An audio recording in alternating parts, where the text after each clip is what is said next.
Hello, everyone, and welcome back for another episode of Behind the Post. Today's guest is a senior social media manager at Payhawk with over 12 years of marketing experience. He is the author of the book Digital Marketing Compass, only in Bulgarian for now, which helps startups to take their first steps in online marketing. He teaches at several universities and mentoring programs in Bulgaria and abroad, and his mission and passion is to make AI accessible to every startup business. So without further ado, please welcome Etien to the show. Etien, are you ready to go behind the post with me? Absolutely. After your kind presentation, let's do some rock and roll. Amazing, let's do it. So thank you so much for joining me. And until your book's available in English, we've got this podcast. So I'm really excited to get into all the interesting insights that you have. But before we do, let's introduce you just a little bit more. So please, can you provide our audience with a brief look at your professional journey? Absolutely. I think the journey in social media for me started when I was much younger. I used to be a professional gamer. And I used to go to tournaments, and I think that was my first contact with technologies. And later on, I discovered my passion about online communication, about websites, about creating communities. So I believe that uh, gaming was my door to technologies. And of course, later on, I spent a couple of years in the IT sector, working for large companies, also for agencies. So probably I have a bit of a diverse background in social media, currently part of Payhawk. Yeah, definitely. I didn't realize you started in gaming. So when it comes to Payhawk, what do you do for all the listeners that don't know, and what does your role entail? Yeah, Payhawk is a global spend management solution. Basically, we combine company cards, expenses, accounts payable, just to help companies to make business payments easy. And my role has been in social media. So I guess your audience can relate to this. So I'm the Mhm. guy who is planning the content, posting the content, and having headaches at the end of every week when I look at the stats and trying to figure out how to do it better the next days. Wow, that's amazing. It's so interesting to hear. So I know that you're a big AI fan. So I was wondering if you could walk us through how you're leveraging AI in your content creation when you're making these posts for social media. Yeah, I think I was a bit worried at the beginning. That was probably half a year ago when we all started speaking about AI, and there was a very big hype that went exponentially high. Now, what I'm trying to do really is to look at all these technologies and answer one very simple question: how each of these can help businesses. And the cool thing is that many of these tools today are free or they have free trials, so everyone can experience them. And I want to make sure that everyone understands that. And there are many different ways AI can be used today. Probably the most popular scenario is in content creation, in content writing. But we also have some exciting tools around AI, avatars, and video marketing, which for me is the big thing this year. Yeah, definitely. It's really taken off. So what are your favorite tools that you're using right now? Obviously, one is ChatGPT that we use for copywriting mostly, but there are several others like Quote AI, which is a great alternative of ChatGPT, and it can be tried for free.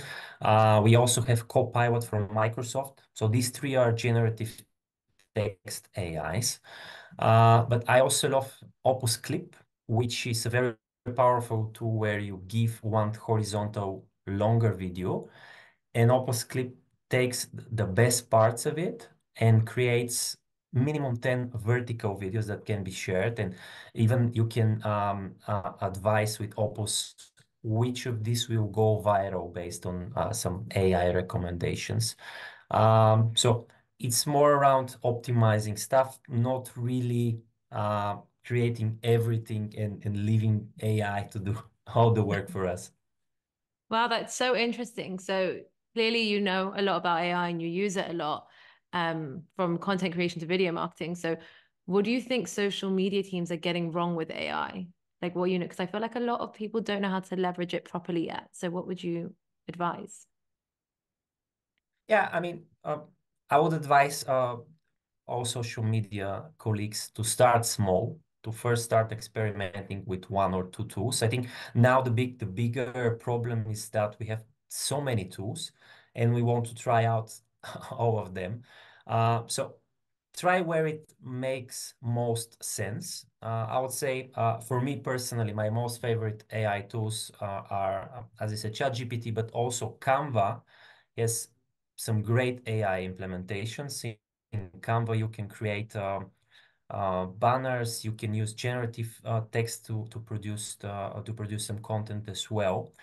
And the other thing that I've been asked many times already is if we can have AI to replace all the customer interaction work. And I think that's a wrong question. I think we should take it from a different perspective and say how we can use AI to serve our audiences better. And we can teach AI, even if we go with ChatGPT, just to give context. What is our audience? What are their needs, their pain points? And to go from there. And I think that for a small chunk of these people, that's a challenge that they want AI to create everything for them. Definitely. So then off of that, if people are feeling like that, if someone's listening right now that wants to maximize the way they're using AI or wants to start using AI, what's one thing you tell them to walk away with when it comes to creating AI and social content in one easy tip? What would you say? To give enough context to the AI. And I believe that's key. If we speak ChatGPT, of course, always start with the role. What type of support do you need? But then give enough context about your business. And if you're creating social media content, I think for me, the best examples always were in the cases where I give an example post. So I have an example post, I have something that is drafted, and then I go to ChatGPT and say, please improve or give me three other alternatives. So using AI to polish content, not that much to creating from scratch. But there are many useful examples. In some cases, ChatGPT gives me some ideas about playful content. And we all know that playful content and humorous content often works well on social media. Even on LinkedIn, we can see this trend. Then I use ChatGPT and all the similar tools to give me ideas about what can be playful in our context. In our context, we are a financial technology. So how can we make it playful? And then I give all the context, all the examples, and I brainstorm with ChatGPT. So for brainstorming, it's an amazing tool. Yeah, that's really interesting because I feel like a lot of times, sometimes maybe people post things in, it's not what they want. So then they're like, oh, Yeah. ChatGPT can't do it, but it's about training it and giving the right prompts. So it was a really useful tip. I'm wondering if we could segue a little bit from AI and move on to your employees and leveraging their voice. So how are you doing that online? And without giving too much away, because I know your strategy is probably near and dear to you, but what does your strategy look like in terms of leveraging the voices of your employees? I think one thing is it's very clear nowadays on social, and probably your audience will relate to that, is the human side of social media and the human effect of social media. Uh, Most of us have company pages, and we try to reach as many people as possible. But it's totally different cup of tea when it comes to personal brands. Mm. And if you ask me, I would always go for personal brands first. Our main channel is LinkedIn, and we see much higher engagement when posts and publications are coming from personal brands, especially if they come from the executive team. And here, what I'm trying to do is to keep balance. So from one side, it's very modern to have personal pages that are more like landing pages type of look and feel. So you go there, you have all the branded content, you have all the CTAs, all the fancy banners and stuff. But that doesn't work for everyone. Some people want to keep the human element. They don't want to look so perfect. They don't want to look so branded. So first thing is to really sit down with this person and to discuss what is their personal tone of voice, what is their style, and of course, what is their audience? How can we relate with this audience in the best possible way? And very often, I see people who have some fears posting on social media. They don't feel that they have something valuable to share on their Imposter networks. syndrome.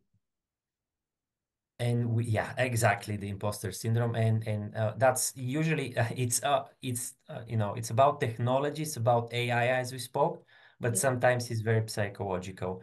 But as soon as they start seeing the results, I think they start they look for more posts, and that's very positive. Yeah.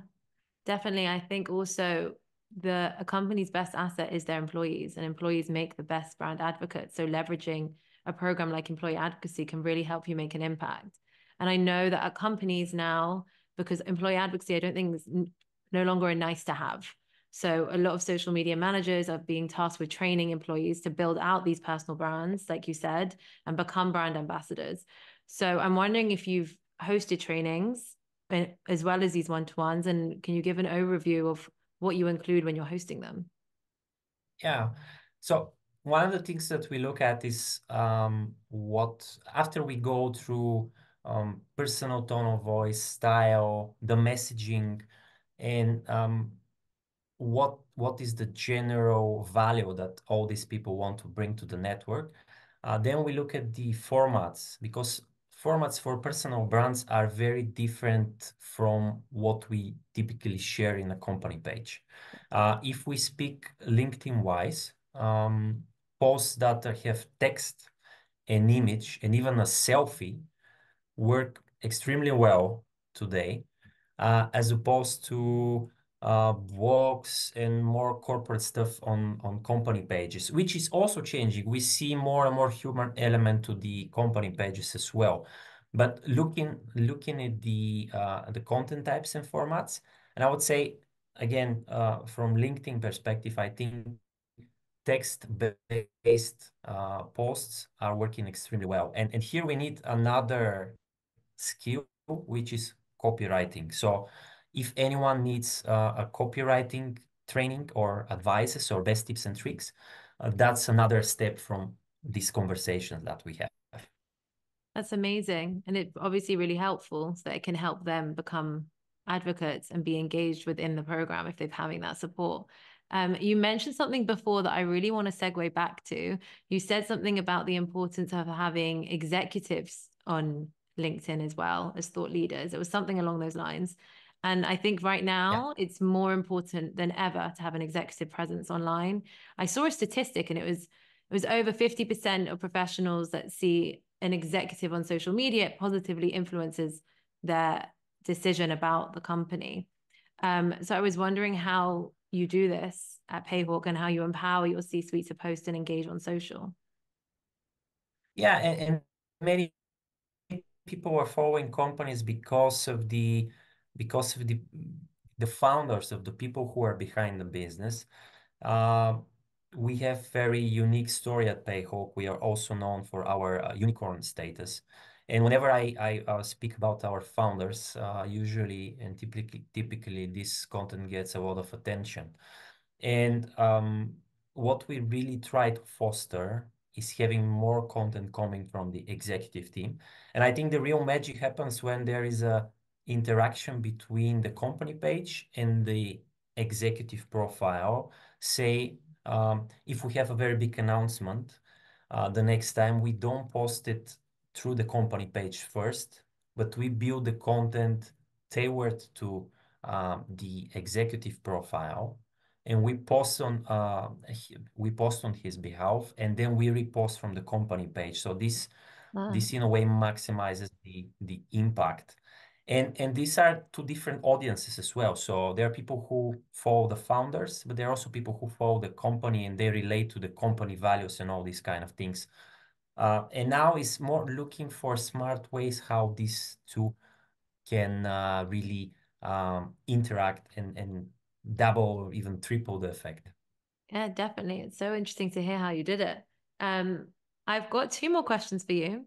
The first is, what do you think is the number one thing you wish that your colleagues in other departments understood about working in social media?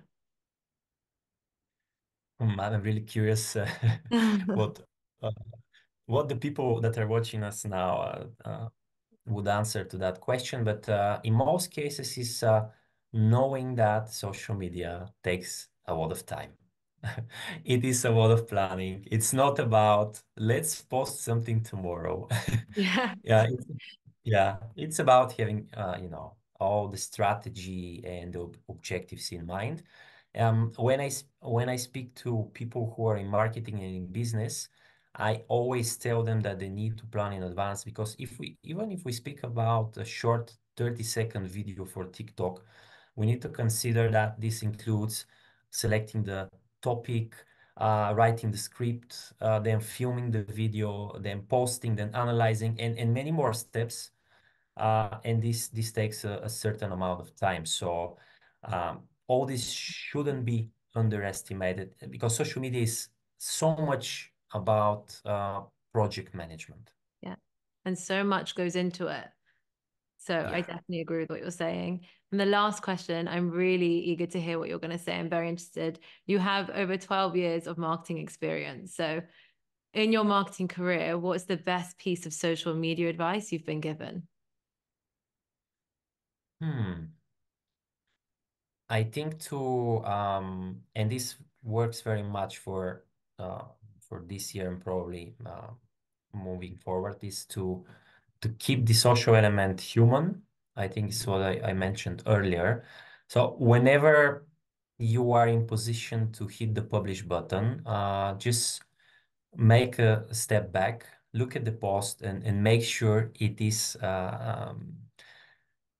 written in human way. It represents the values of the company, and it's not AI generated and not in a AI look and feel, because I believe that this will be another problem for the years to come. We will be seeing so much of AI content, and for me and for you and probably for your audience, it's a lot easier to recognize content that is coming from AI. So start with the audience first. This is what I also mentioned in my book. Not content is not the king, audience is the king, and probably Love many that. people relate to this. Yeah. Yeah. So on that note, I just want to say thank you so much for joining me and joining us on Behind the Post. It's been really insightful to hear how you leverage AI from all points in your marketing and all the expertise you have on the topic. And I definitely agree with what you're saying about keeping AI human. So I really think that was keeping AI human, keeping social media human. So I think that was a really great advice. So thank you for sharing. It's been great having you. Thanks for having me, Alina, and keep up the good work.